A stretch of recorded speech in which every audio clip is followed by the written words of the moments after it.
नमस्कार विद्यार्थी मित्रों, આપણે અંગ્રેજી વ્યાકરણમાં આજે ધ પરફેક્ટ પાસ્ટ ટેન્સ નો અભ્યાસ કરીશું।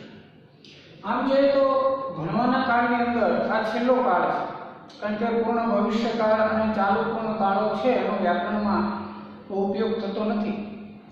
તો જોઈએ પરફેક્ટ પાસ્ટ ટેન્સ। આપણી જે સિસ્ટમ છે બાળકના એ મુજબ જોઈએ તો પહેલા આવશે યુઝ, ઉપયોગ ક્યારે થાય એ સૌથી પહેલા તો સમજી લઈએ। એમાં ત્રણ મુદ્દા છે। પહેલું, જ્યારે એવું કેવું હોય કે ભૂતકાળના કોઈ સમય સુધીમાં अथवा कोई समय सुधी में अथवा कोई समय क्रिया पूरी थई गई हती त्यारे पूर्ण भूतकाळनो उपयोग थाय। भूतकाळना कोई समय सुधी में अथवा तो कोई समय आव्यो त्यारे ए समये क्रिया संपूर्ण रीते पूरी थई गई हती एवुं ज्यारे आपणे केवुं होय त्यारे पूर्ण भूतकाळनो उपयोग थाय।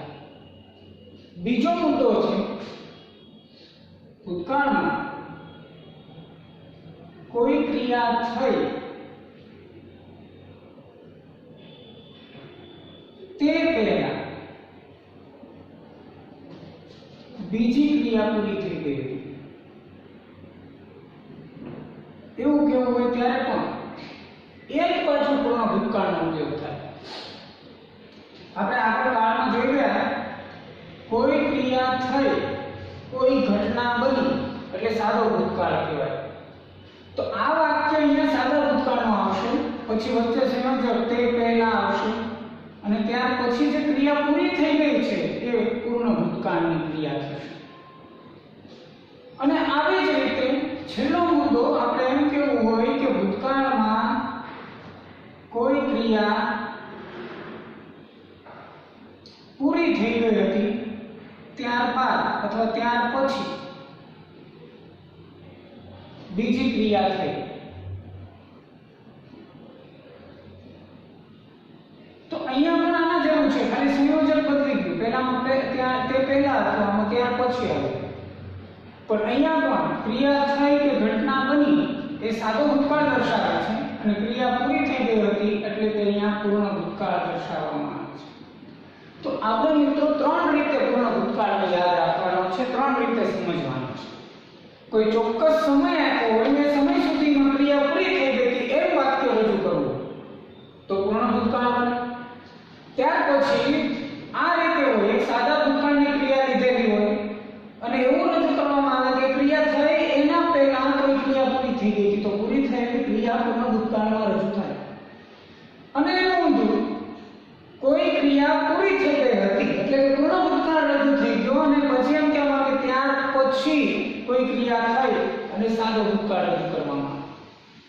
તો પૂર્ણ ભૂતકાળ એના પોતાના સ્વતંત્ર વાક્યો પણ આવી શકે છે પહેલા નિયમ પ્રમાણે અને સાદા ભૂતકાળની સાથે પણ પૂર્ણ ભૂતકાળના વાક્યો આવી શકે છે। આ બીજા બે મુદ્દા પ્રમાણે હવે આગળ વધીએ તો એનું વર્ગ કેવું હોય તે તો આપણે જોયું છે કે પૂર્ણ વર્તમાન કાળનો વર્ગ શું હતો આગળના કાળની અંદર તમે ભણી ગયા હેઝ વત્તા ભૂતકાળ। તો અહીંયા એનો જ ભૂતકાળ કરી દેવાનું છે એટલે પૂર્ણ ભૂતકાળનો વર્ગ બનશે હેડ વત્તા ભૂતકાળ। આ યાદ રાખવાનું છે। અહીંયા આપણે એક જ ટુકીનો રૂપ છે હેડ એટલે કયા કર્તા સાથે શું મૂકવું અને એવા કોઈ પ્રશ્નો ઉભા થતા જ નથી, તમામ કર્તાઓની સાથે એક જ આવે હેડ।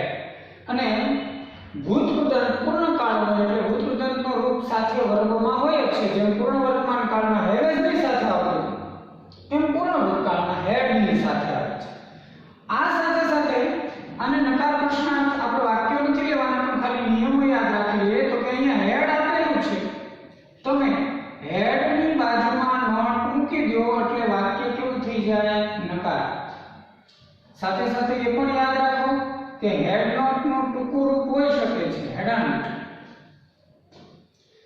જો આપણે H કેપિટલ કરીને હેડ ને આગળ લઈ લઈએ તો વાક્ય બની જાય પ્રશ્નાર્થ. આના ઉદાહરણ મિત્રો આપણે એટલા માટે નથી લેતા કે અત્યાર સુધી આપણે જે કોઈ કાળ અભ્યાય બધામાં આ નિયમ લાગુ કર્યો હતો કે ટુ બી ના રૂપની બાજુમાં નોટ મૂકો, વાક્ય નકાર બની જાય. ટુ બી ના રૂપને આગળ લઈ લો એટલે વાક્ય પ્રશ્નાર્થ બની જાય. તો સેમ અહીંયા એ જ નિયમ પ્રમાણે પૂર્ણ ભૂતકાળના વાક્યને પણ તમે નકાર કે પ્રશ્નાર્થ બનાવી શકો છો. અને એટલા માટે અહીંયા આપણે ઉદાહરણમાં સમય બગાડવાની જરૂર નથી, એટલે અત્યારે ઉદાહરણ લેતા નથી. તો હવે આપણે આગળ વધીશું.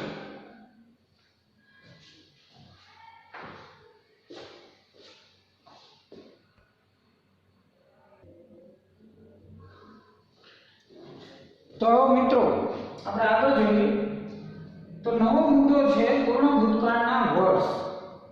તમે કાળ ભણ્યા છો, તમને બધું યાદ હોય તો દરેક કાળની અંદર એને ઓળખવા માટે અને રજૂ કરવા માટે છેલ્લે આપણે વર્ષનું શબ્દોનું લિસ્ટ આવતું હતું. જેમ કે સાદા વર્તમાન કાળમાં every day, daily, always, often આ બધા શબ્દો, સાદા ભૂતકાળમાં યસ્ટરડે, લાસ્ટ આવા શબ્દો આવ્યા.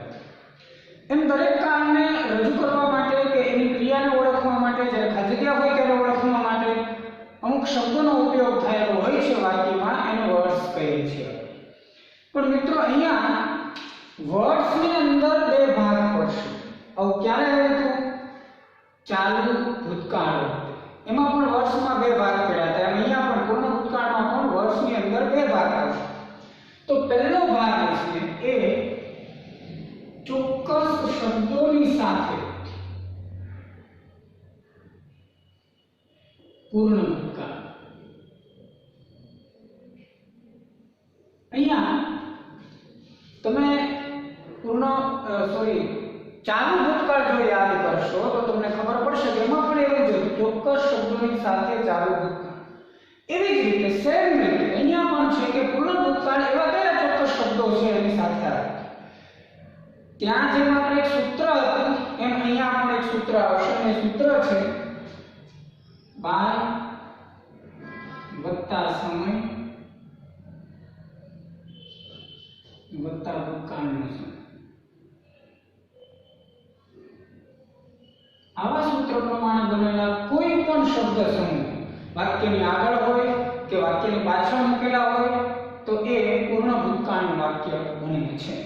અને અહીંયા ધ્યાન રાખજો, અહીંયા બાયનો અર્થ દ્વારા એવો નથી થતો. જ્યારે સમય સાથે લાગે ત્યારે બાયનો અર્થ અમુક સમય સુધીમાં એવો થાય.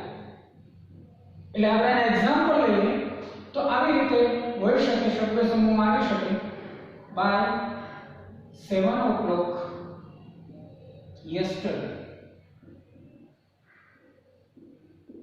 એટલે આનો અર્થ થાય ગઈકાલે 7 વાગ્યા સુધીમાં.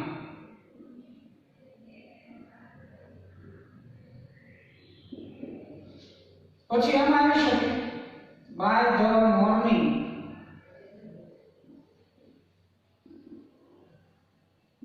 Last Sunday. તો એનું ગુજરાતી થશે ગયા રવિવારે સવાર સુધીમાં.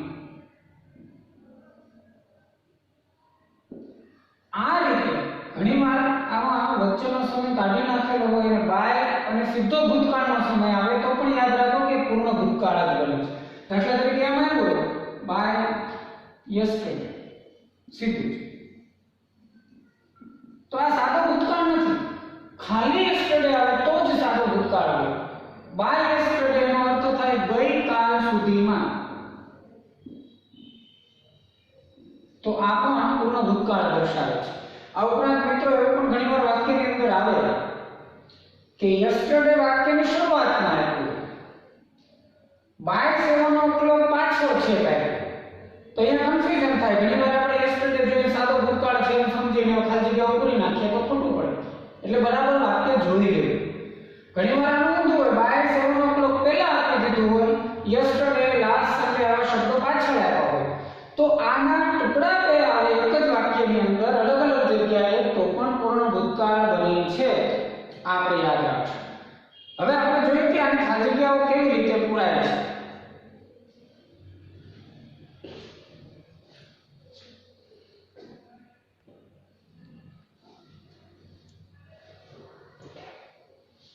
તો વિદ્યાર્થી મિત્રો, આપણે અત્યાર સુધી જે નિયમો શીખ્યા, જે વર્ડ્સ શીખ્યા, તેના આધારે પરીક્ષામાં કેવી રીતે આવી શકે એની ચર્ચા કરીએ. સૌથી પહેલા તો ફિલ ઇન ધ બ્લેન્ક્સ માં આવી ખાલી જગ્યાઓ આવી શકે, જેમાં તમારે વર્બ મૂકીને ખાલી જગ્યા પૂરી કરવાની હોય છે. અને જ્યારે પણ ક્યાંય વર્બ મૂકવાની વાત આવે ત્યારે કાળ ઓળખવો પડે, અને કાળ પ્રમાણે જે થતું હોય તે વર્બ તમારે એનું રૂપ મૂકવાનું થાય. તો અહીંયા પહેલી ખાલી જગ્યા આપણે જોઈએ. અહીં ખાલી જગ્યા કૌંસમાં વર્બ આપ્યું છે do the work by the evening yesterday. જો ખાલી યસ્ટરડે આપ્યું હોત તો કયો કાળ થઈ જાય? સાદો ભૂતકાળ. તમારે ડુ નું ડીડ મૂકી દેવાનું થાત એટલે વાત પૂરી. પણ અહીંયા આખો શબ્દ સમૂહ આપ્યો છે બાય ધ ઇવનિંગ યસ્ટરડે. એનો મતલબ થાય બાય વત્તા સમય વત્તા ભૂતકાળનો સમય. આ શબ્દ સમૂહ મુજબ શબ્દો આવ્યા છે એટલે કયો કાળ થશે? પૂર્ણ ભૂતકાળ. હવે પૂર્ણ ભૂતકાળનો વર્બ એકદમ સિમ્પલ છે, હેડ વત્તા ભૂતકાળ. તો ખાલી જગ્યા એક જ છે એટલે પહેલા હેડ મૂકી દો અને ડુ નું ભૂતકાળ થશે ડન, એટલે હેડ ડન. બીજું વાત, એમાં શરૂઆતમાં શબ્દ સમૂહ આપ્યો છે by that time last Sunday. ખાલી લાસ્ટ સન્ડે હોત તો રીચડ, સાદો ભૂતકાળ. પણ અહીંયા બાય વાળો સમય છે અને ભૂતકાળનો સમય છે એટલે પૂર્ણ ભૂતકાળ બનશે. તો તમારે અહીંયા મૂકવાનું થશે હેડ અને રીચ નું ભૂતકાળ ઈડી લગાડવાથી બને એટલે રીચ. તો હેડ રીચ. હવે બે ટુકડામાં પહેલા લાસ્ટ મંડે અહીંયા આપ્યું છે અને બાય વાળો સમય પાછળ આપ્યું છે, તો આ પણ પૂર્ણ ભૂતકાળ દર્શાવે છે. આવા પ્રકારની ખાલી જગ્યામાં આપણાથી ભૂલ થવાની શક્યતા વધી જાય. કેમ? તો કે ઘણીવાર ઉતાવળમાં આપણે આ જોઈએ લાસ્ટ મંડે એટલે સાદો ભૂતકાળ, ભૂતકાળનું રૂપ મૂકી દઈએ તો વાત ખોટું પડે. કારણ બાય ધ મોર્નિંગ પાછળ આપ્યું છે એટલે પૂર્ણ ભૂતકાળ થાય છે. તો અહીંયા આવશે હેડ અને સેન્ડ નું ભૂતકાળ થશે સેન્ટ, હેડ સેન્ટ. છેલ્લી ખાલી જગ્યા મેં તમને વર્ષની અંદર જે છેલ્લે કીધું હતું એ પ્રમાણે ભૂતકાળના સમયમાં બાય ખાલી લગાડેલું હોય, નાનો સમય ન આવ્યો તો પણ પૂર્ણ ભૂતકાળ બને છે. ખાલી યસ્ટરડે હોત તો સાદો ભૂતકાળ બને, પણ અહીંયા બાય યસ્ટરડે આપ્યું છે ગઈકાલ સુધીમાં, એનો મતલબ પૂર્ણ ભૂતકાળ. હવે બે ખાલી જગ્યા છે તો વર્બના બે ભાગ કરી દો, એકમાં ટુ બી નું રૂપ ને બીજામાં ભૂતકાળ. તો પૂર્ણ ભૂતકાળમાં ટુ બી ના રૂપમાં તો શું આવે છે? તો કે હેડ આવે છે, તો હેડ મૂકી દો. અને ભૂતકાળમાં કમ્પ્લીટ છે એટલે કમ્પ્લીટેડ. તો આવી ખાલી જગ્યાઓ પેરેગ્રાફની વચ્ચે આવે છે જેમાં તમારે વર્બ મૂકીને પૂરવાની. અધૂરા વાક્ય પૂરા કરો. એમાં કાળની ખાલી જગ્યાઓ માટે ડિસ્ક્રાઇબિંગ એક્શન એવી સૂચના આપી હોય છે, પણ એમાં આપેલા શબ્દોને આધારે આપણે કાળ ઓળખવાનો હોય છે એ પ્રમાણે જ વાક્ય બનાવવાના હોય છે. તો જોઈએ બાય ધીસ ટાઈમ યસ્ટરડે એટલે ખબર પડી કે પૂર્ણ ભૂતકાળ છે. કરતા આપી દીધો છે. હવે એની બાજુમાં પહેલા તો આપણે વર્બ મૂકવાનું છે, પછી જે વર્બ આપણે પસંદ કર્યું એ પ્રમાણે એમાં ભળેલું કર્મ મૂકવાનું છે. વધારાના શબ્દો મૂકવાની જરૂર ન પડે કારણ કે આવી. તો એ સાથે પહેલા તો આપણે પૂર્ણ ભૂતકાળ બનાવવું છે એટલે હું મૂકવું પડશે તો કે હેડ મૂકવું પડશે. ત્યાર પછી ભૂતકાળનું રૂપ કોઈ પણ ક્રિયા લઈ શકીએ. ગઈકાલે આ સમય સુધીમાં તેણે આવું કંઈક કરી નાખ્યું હતું, આવું કંઈક પૂરું કરી દીધું હતું એવું કહેવાનું છે. કોઈ પણ વર્બ લઈ શકો. તો અહીંયા આપણે માનો કે હી હેડ, આપણે એકદમ સિમ્પલ વર્બ લઈએ ક્લીન, તો થશે ક્લીન્ડ. હવે સાફ કરી નાખ્યું હતું તો સાફ કરી શકાય એવી કોઈ વસ્તુ કર્મ તરીકે મૂકવાની. તો અહીંયા ક્લીન ધ કિચન અને વાક્ય પૂરું. તો ગઈકાલે આ સમય સુધીમાં તેને રસોડું સાફ કરી નાખ્યું હતું. કિચનની જગ્યાએ ગ્રાઉન્ડ તમે લઈ શકો, હિઝ રૂમ એમ લઈ શકો, અથવા હી હેડ ફિનિશ્ડ પૂરું કરી દીધું હતું. હીઝ વર્ક, હીઝ હોમવર્ક, આવું કોઈ પણ વાક્ય તમે બનાવી શકો.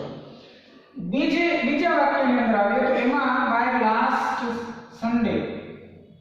હવે અહીંયા છે ને વચ્ચેનો સમય નથી, પણ બાય લાગ્યું છે અને ભૂતકાળનો સમય છે, તો એનો મતલબ પણ પૂર્ણ ભૂતકાળ થાય. એટલે ઉપરની જેમ પૂર્ણ ભૂતકાળને ધ્યાનમાં રાખીને જ આપણે વાક્ય પૂરું કરવાનું છે. કરતા આપેલો છે ધ્યેય, એટલે આની જેમ જ વર્બથી શરૂઆત કરીએ તો પૂર્ણ ભૂતકાળ હોય એટલે પહેલા તો હેડ મૂકવું જ પડે. હવે આપણે ભૂતકાળ જ મૂકવાનું છે, વર્બ, અને કોઈ પણ વર્બ લઈ શકીએ. ગયા રવિવાર સુધીમાં તેઓએ હેડ. હવે કોઈ પણ વર્બનો ઉપયોગ તમે તમારી રીતે કરી શકો, ભલતું કોઈ પણ વર્બ. માનો કે આપણે ડેકોરેટ, શણગારવું, એવું કરીએ, they had decorated. તો આટલાનો અર્થ એમ થાય કે ગયા રવિવાર સુધીમાં તેઓએ કંઈક શણગારી દીધું હતું. એટલે હવે જે કર્મ મૂકીએ છે ને એ એવું આવવું જોઈએ કે જે શણગારી શકાય. સમજ પડે છે? તો they had decorated the gate. તેનો અર્થ એમ થાય કે ગયા રવિવાર સુધીમાં તેને દરવાજો શણગારી દીધો. અહીંયા ગેટની જગ્યાએ ક્લાસરૂમ લખી શકાય, વર્ગખંડ શણગારી દીધો હતો, હોલ લખી શકાય, ખંડ, હોલ શણગારી દીધો હતો.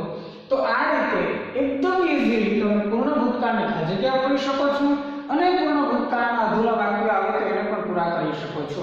પણ મિત્રો આપણે અત્યારે વર્ડ્સનો ખાલી પહેલો ભાગ પૂરો કર્યો. હવે પછીના નેક્સ્ટ વિડિયોમાં પૂર્ણ ભૂતકાળના વર્ડ્સનો બીજો ભાગ છે, એનો આપણે અભ્યાસ કરીશું. નમસ્કાર.